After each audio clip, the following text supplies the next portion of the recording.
अस्सलाम वालेकुम my YouTube family, welcome back to Mrs Khan vlogs. I hope आप सब खैरियत से होंगे। अल्हम्दुलिल्लाह मैं भी खैरियत से हूँ। जैसे आप सबको पता है, हमारा प्यारा मुक़द्दस महीना रमज़ानुल मुबारक आने वाला है और ये वो महीना है जिसका हम सबको बहुत शिद्दत से इंतज़ार रहता है। मेरी दुआ है कि अल्लाह ताला हम सबको माह रमज़ान देखना नसीब कर दें, आमीन सुम्मा आमीन।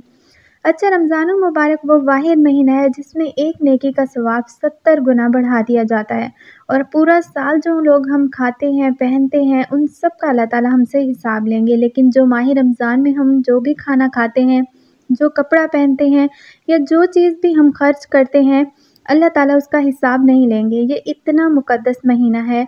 तो जब रमज़ानुल मुबारक आने वाला होता है, हम औरतों का दिमाग पहले से ही चलना शुरू हो जाता है और सबकी यही कोशिश होती है कि कुछ प्रिपरेशंस हम लोग पहले से ही करके रखें ताकि रमज़ानुल मुबारक में हमें ज़्यादा से ज़्यादा टाइम मिल सके अल्लाह ताला की इबादत का।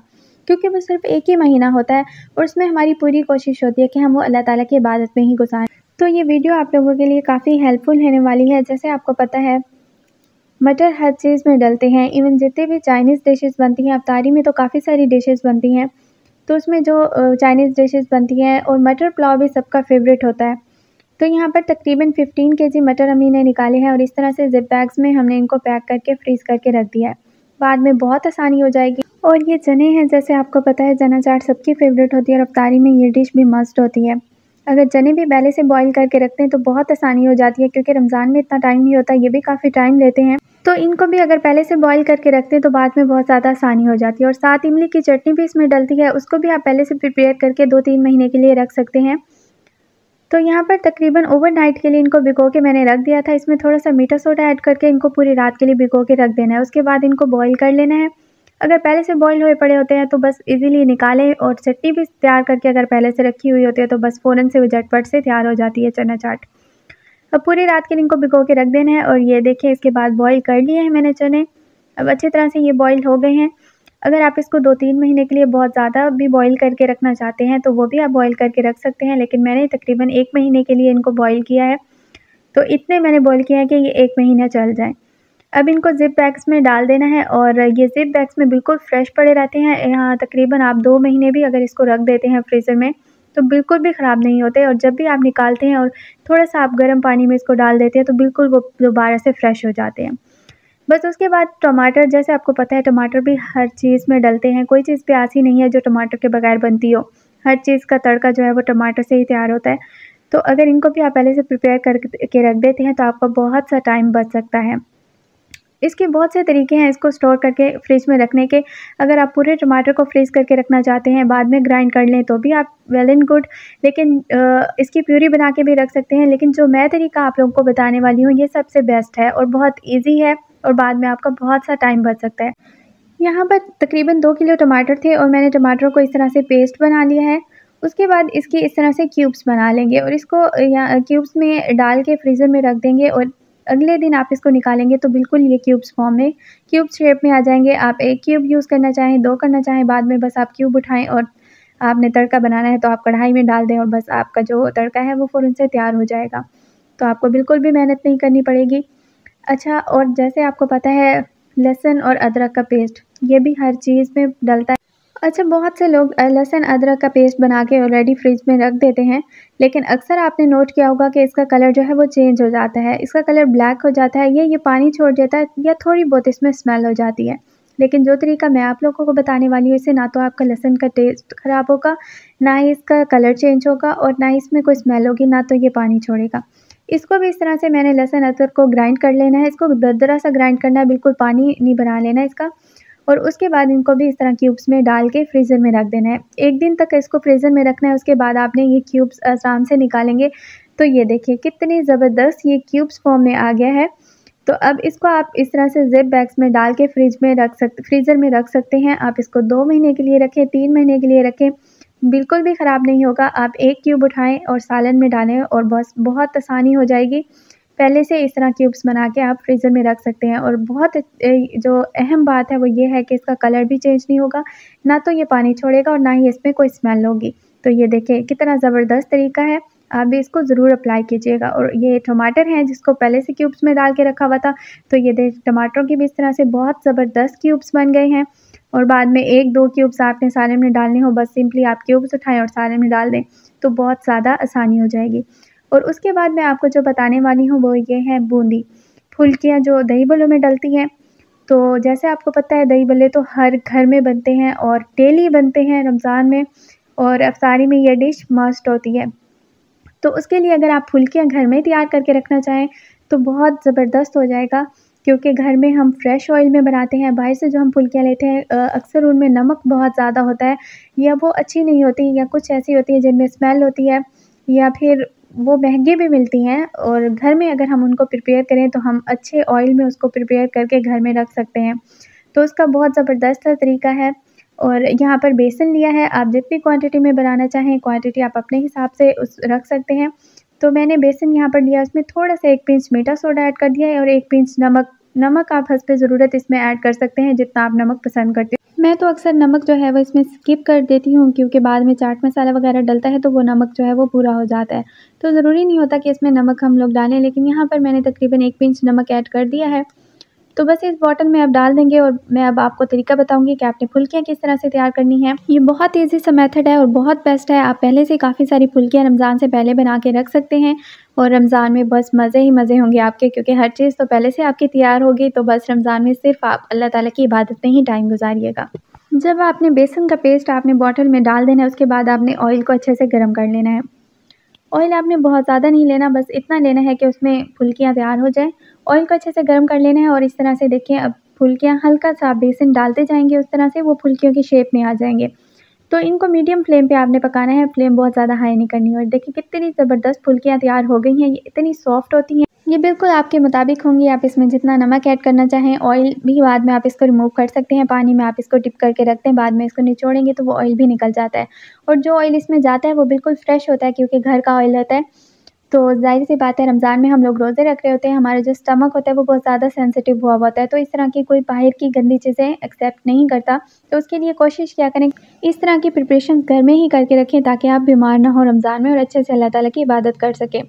उसके बाद ये हैं ग्रीन चिलीज़ और धनिया, ये भी हर चीज़ में ही डलते हैं, और हर घर में हर चीज़ इन्हीं से स्टार्ट होती है, हर चीज़ इन्हीं पे एंड होती है। गार्निश करने के लिए भी हम हर चीज़ पे धनिया और मिर्चें ही डाल रहे होते हैं। इसको भी अगर पहले से आप स्टोर करके रख देते हैं तो बाद में बहुत ज़्यादा आसानी हो जाती है, क्योंकि धनिया हम इतना ज़्यादा अगर लेके रख दें तो बहुत जल्दी ख़राब हो जाता है। लेकिन जो तरीका मैं आप लोगों को बताने वाली हूँ, उससे आपका धनिया जो है वो 2 महीने भी पड़ा रहेगा, तो बिल्कुल भी ख़राब नहीं होगा। अच्छा, 2 तरीके बताऊँगी आपको। पहला तरीका जो है वो ये है कि ग्रीन चिलीज़ को आपने इस तरह रैप करके रख देना है। आपके पास अखबार पड़ी हो तो well and good, otherwise copy लें, उसके कुछ पेजेस निकालें, उसमें इस तरह से रैप करके रख दें। धनिया को भी आप जो उसका वेस्ट पार्ट होगा उसको कट कर दें, और जो बाकी धनिया होगा उसको इस तरह से रैप करके इस तरह से आपने प्लास्टिक का बॉक्स लेना है, और उसमें आपने एक कॉपी का पेज रख देना। यहाँ पर आप पेपर टॉवल भी यूज़ कर सकते हैं, लेकिन वो महंगा पड़ता है। बस घर में अगर अखबार पड़ी है तो अच्छी बात है, अदरवाइज़ इस तरह से कॉपी के पेजेस तो हर घर में होते हैं, बस कॉपी के पेजेस रैप करके आप रख सकते हैं। और एक बात याद रखनी है कि यहाँ पर धनिया को और मिर्चों को आपने वॉश नहीं करना। अगर आपने वॉश कर लिया तो फिर वो ख़राब हो जाएँगे। आपने बगैर वॉश किए इस तरह से रैप करके इस तरह के बॉक्स में बंद करके रख देना है। इस तरह से आप 2 महीने भी रखेंगे ना फ्रिज में, आपका धनिया और मिर्चें ख़राब नहीं होंगी, जब भी आप निकालेंगे बिल्कुल फ्रेश होंगी। तो दूसरा जो तरीका है वो मैं आपको बताने वाली हूँ। चटनी आपको पता है हर चीज़ के साथ अच्छी लगती है, राइस बनते हैं या कुछ भी बनता है तो उसके लिए चटनी मस्ट होती है। तो इतना ज़्यादा टाइम नहीं होता रमज़ान में कि हम पहले से चटनी की प्रिपरेशन करें उसके लिए, क्योंकि बहुत थोड़ा-सा टाइम होता है, उसमें हमने काफ़ी सारी डिशेज़ बनानी होती है शाम में। तो उसके लिए भी इस तरह से धनिया को आपने कट कर लेना है। अच्छे से पहले धनिया को वॉश कर लेना है, मिर्चों को भी वॉश कर लेना है, और इस तरह से धनिया को कट कर लेना है। मिर्चों को भी अच्छे से कट कर लेना है। यहाँ पर मैं मिर्चों और धनिया को ग्राइंड कर लूँगी। यहाँ पर आपने मिर्चों और धनिया को दरदरा सा ग्राइंड करना है। आप कूट लें तो बहुत अच्छी बात है, बिल्कुल इसका पानी नहीं बनाना, इसको दरदरा सा आपने ग्राइंड कर लेना है। उसके बाद ये आपकी चटनी के लिए जो पेस्ट है वो तैयार हो जाएगी। ये इतनी ज़बरदस्त पेस्ट होती है, बस आप 1 चम्मच निकालें, दही में डालें और थोड़ा-सा नमक डालें, उसको अच्छे से मिक्स कर लें तो चटनी बहुत जल्दी तैयार हो जाती है। तो हो जाती है ना ज़िंदगी आसान। तो ये सब प्रिपरेशंस अगर आप पहले से करके रखेंगे तो सोचें कितना ज़्यादा टाइम आपका बच सकता है। तो बस यहाँ पर ये इनको मैंने अच्छे से कट कर लिया, अब इनको ग्राइंड कर लूँगी। आपके पास कुछ भी है, चॉपर है, आप चॉप कर सकते हैं, ग्राइंडर पे भी ग्राइंड कर सकते हैं, आप कूट भी सकते हैं, लेकिन कोशिश कीजिएगा कि इससे बिल्कुल आपने पानी नहीं बना देना, इसको दरदरा सा थोड़ा ग्राइंड करना है। इस चटनी को भी आप काफ़ी टाइम के लिए फ्रिज में रख सकते हैं। इसको फ्रीज़र में नहीं रखना, इसको फ्रिज में ही रख दें और ये काफ़ी टाइम पड़ी रहती है, ख़राब नहीं होती। तकरीबन 20 से 25 दिन आप इसको रख सकते हैं और जब भी आपको ज़रूरत हो आप 1 स्पून यहाँ से लें, दही में डालें, थोड़ा-सा नमक डालें तो आपका रायता झटपट से तैयार हो जाएगा। तो बस इस तरह का मैंने एक जार लिया है, अगर आपके घर पे इस तरह का कोई जार अवेलेबल है तो उसको अच्छी तरह से वॉश कर लीजिए। कोई भी इस तरह का जार ले लें और उसमें ये चटनी आप स्टोर करके फ्रिज में रख सकते हैं। तो मेरे पास इस तरह का प्लास्टिक का एक जार पड़ा हुआ था, इसको मैंने अच्छी तरह से वॉश कर लिया है और इसमें ये चटनी मैं अब स्टोर करके फ्रिज में रख दूँगी। तकरीबन 15 डेज़ के लिए मैंने बना के रख दी है और उसके बाद जो मैं चीज़ बनाने वाली हूँ वो भी सबकी फ़ेवरेट होगी। यहाँ पर मैं बनाने वाली हूँ चिकन बॉल्स, ये भी बना के पहले से प्रिपेयर करके फ्रीज़र में रख सकते हैं। बहुत सारी चीज़ें मैंने प्रिपेयर करके रखनी है रमज़ान के लिए, तो उस पर मैं मज़ीद और वीडियोज़ भी बनाऊँगी क्योंकि एक वीडियो में वो सब मैं दिखा नहीं सकती, क्योंकि वो फिर व्लॉग बहुत ज़्यादा लंबा हो जाएगा और व्यूवर्स के लिए काफ़ी बोरिंग भी हो जाता है। क्योंकि ये व्लॉग बनाते हुए भी मुझे तकरीबन 2 दिन लगे थे, क्योंकि एक दिन मैंने ये चीज़ें फ्रीज़ की थी और अगले दिन जब वो फ्रीज़ हो गई थी तो फिर जाके मेरा व्लॉग जो है वो कंप्लीट हुआ था। तो इसको बनाते हुए भी मुझे काफ़ी मेहनत करनी पड़ी है। तो आप लोग भी दिल खोल के लाइक कीजिएगा, शेयर कीजिएगा, कमेंट कीजिएगा और इंशाल्लाह ये व्लॉग आप लोगों के लिए हेल्पफुल भी होगा और मुझे उम्मीद है ये आपको पसंद भी आएगा। तो बस यहाँ पर पोटैटोज़ मैंने लिए हैं, इसको अच्छी तरह से मैश कर लिया है। उसमें मैंने 2 मीडियम साइज़ के प्याज कट करके ऐड कर दिए हैं, 2 ग्रीन चिलीज़ ऐड कर दी हैं और यहाँ पर ऐड कर रही हूँ मैं चाट मसाला। चाट मसाला आपने अपने हिसाब से डालना है, आप कितना तीखा पसंद करते हैं। हम थोड़ा ज़्यादा तीखा पसंद करते हैं। जितने भी घर में स्पाइसेस होते हैं ना, जितने भी अवेलेबल होते हैं वो मैं सारे तकरीबन ऐड कर देती हूँ, क्योंकि मुझे बहुत ज़्यादा स्पाइसी खाना पसंद है। तो बस यहाँ पर प्याज, मिर्च और यहाँ पर चाट मसाला ऐड कर दिया है। अब इसको भी अच्छी तरह से मिक्स कर लेंगे। उसके बाद धनिया पाउडर यहाँ पर ऐड करना है। आपने जो मसाले हैं वो अपने हिसाब से ही ऐड करने हैं कि आप किस तरह के मसाले पसंद करते हैं। ये सबका अपना-अपना टेस्ट होता है। यहाँ पर चिकन भी मैंने बॉयल करके रखा हुआ था और एक बहुत मज़े की बात आप लोगों को बताती हूँ, जब बाद में मैंने इन बॉल्स को बना लिया, प्रिपेयर कर लिया, इनकी शेप दे दी, फिर मुझे पता चला कि चिकन तो जो है वो फ्रिज में पड़ा हुआ है। बस फिर क्या हो सकता था, अब मैं सबकी शेप तो दोबारा से नहीं बना सकती थी, वो प्रिपेयर हो गए थे। ख़ैर यहाँ पर मैंने धनिया भी ऐड कर दिया है, थोड़ा-सा साबुत धनिया ऐड करना है और आधा चम्मच यहाँ पर पिसा हुआ धनिया ऐड किया है। इसका बहुत ज़बरदस्त टेस्ट आता है। यहाँ पर आप ज़ीरा पाउडर भी ऐड कर सकते हैं और भी जो मसाले आप इसमें ऐड करना चाहें वो कर सकते हैं, इट्स अप टू यू। बस इसको अच्छी तरह से यहाँ पर मिक्स कर लेना है। अच्छा, ये मसाला जो है ये आप सैंडविचेस में भी यूज़ कर सकते हैं, आप बॉल्स भी बना सकते हैं और इसके अलावा आप यहाँ पर इसके कटलेट्स भी बना के रख सकते हैं और भी बहुत चीज़ें बना सकते हैं। तो आप ये ईज़ी हो जाएगा कि आप एक ही दफ़ा काफ़ी सारा मसाला बना लें और उसके बाद फिर आप समोसे बनाने हैं या रोल वगैरह बनाने हैं तो उसमें भी वो भर के रख सकते हैं। मैं यहाँ पर सिर्फ चिकन बॉल्स बना रही थी। ख़ैर चिकन तो वैसे ही डालना भूल गई तो पोटैटो बॉल्स ही कह देती हूँ। यहाँ पर मैं पोटैटो बॉल्स बना रही थी। तो उसमें मैं अब स्पाइसेस ऐड करूँगी। यहाँ पर थोड़ा-सा चिली सॉस ऐड किया है, थोड़ा-सा यहाँ पर सोया सॉस ऐड किया है और थोड़ा-सा यहाँ पर सिरका ऐड किया है। तकरीबन 1-1 स्पून यहाँ पर मैंने ये सारे स्पाइसेस ऐड किए हैं। पिज़्ज़ा सॉस मेरे पास पड़ा था, मैंने आपको पहले भी बताया है, मुझे ना थोड़ा ज़्यादा स्पाइसी खाना पसंद है। जितने भी टाइप के सॉसेस और जो मसाले वगैरह पड़े होते हैं ना घर में, वो मैं तकरीबन सारे ऐड कर देती हूँ ताकि ज़्यादा से ज़्यादा वो स्पाइसी बन जाए। तो बस वो पिज़्ज़ा सॉस भी मैंने इसमें ऐड कर दिया था और अब इसको 2-3 एग यहाँ पर मैंने तोड़ के रखे हैं। अच्छे से यहाँ इनको अंडा लगा लेना है और उसके बाद यहाँ पर आपने ब्रेड क्रम्ब लगा लेना है। अगर आपके पास ब्रेड क्रम्ब घर में अवेलेबल है तो वेल एंड गुड, अदरवाइज़ मेरे पास यहाँ पर ब्रेड पड़ी हुई थी फ्रिज में, तो ब्रेड का चूरा बना लिया है ग्राइंडर में, इसको ग्राइंड कर सकते हैं या हाथ से भी इसका बहुत आसानी से चूरा बन जाता है। मैंने इसका हाथ से ही चूरा बना लिया था और इसको अंडा लगा के उसके बाद ब्रेड क्रम्ब लगा लेंगे और ये देखिए कितने ज़बरदस्त बॉल्स तैयार हो गए हैं। इसको फ्रीज़ करके आप 1 महीने के लिए भी रख सकते हैं और जब आपने इनको बनाना हो आप बस उठाएँ और इसको फ्राई करें ऑयल में, तो ये रेडी हो जाते हैं। उसके बाद नींबू, जैसे आपको पता है गर्मियों में नींबू पानी बहुत फ़ेवरेट होता है सबका और गर्मियों में ये इसकी डिमांड भी होती है। जब रोज़े के साथ इंसान का बहुत ज़्यादा दिल कर रहा होता है, बहुत प्यास लग रही होती है, तो उस वक़्त यही दिल करता है कि बस कुछ शरबत वग़ैरह हो या नींबू पानी भी सबका फ़ेवरेट होता है। तो यहाँ पर जो लेमन है, अगर इसको पहले से आप स्क्वीज़ करके और स्टोर करके रख दें तो ज़िंदगी बहुत ज़्यादा आसान हो सकती है और टाइम भी बहुत ज़्यादा बच जाएगा। तो यहाँ पर तकरीबन 1.5 किलो नींबू लिए हैं और उसको आपके पास अगर स्क्वीज़र अवेलेबल हो घर में, मेरे पास अभी नहीं पड़ा हुआ था, तो उससे बहुत आसानी से इसका नींबू निकल आता है। मैंने हाथ से इनको निचोड़ लिया है। स्ट्रेनर में अच्छी तरह से आपने इनको स्ट्रेन कर लेना है। तो ये देखिए कितना सारा इसका जो है रस निकल आया है। उसके बाद आपने इनको भी सेम वैसे ही क्यूब्स बना लेने हैं जैसे पहले मैंने आपको बताया है कि टमाटर और उसके मैंने क्यूब्स बनाए हैं। तो इसको ये देखिए यहाँ पर क्यूब्स में डाल के और आप फ्रीज़र में रख दें। तो 1 दिन के बाद इसके क्यूब्स बन जाएँगे। अगर इसी में ये पड़ा रहे तो भी ठीक है, जब आपने बनाना हो शरबत वग़ैरह आप इसका 1-2 क्यूब निकालें और आप वो जो आपने बनाया हुआ होगा शरबत उसमें डाल दें, तो वो बन जाएगा। अदरवाइज़ बाद में जब ये फ्रीज़ हो जाएगा तो आप इसके क्यूब सारे बाहर निकाल लें। आप ज़िप बैग में और ये सारे क्यूब ज़िप बैग में डाल के रख दें। जब आपको ज़रूरत हो आप 1-2 क्यूब निकालें और आप शरबत में डाल दें, तो कितना आसान हो जाएगा। उसके बाद ये है गोभी।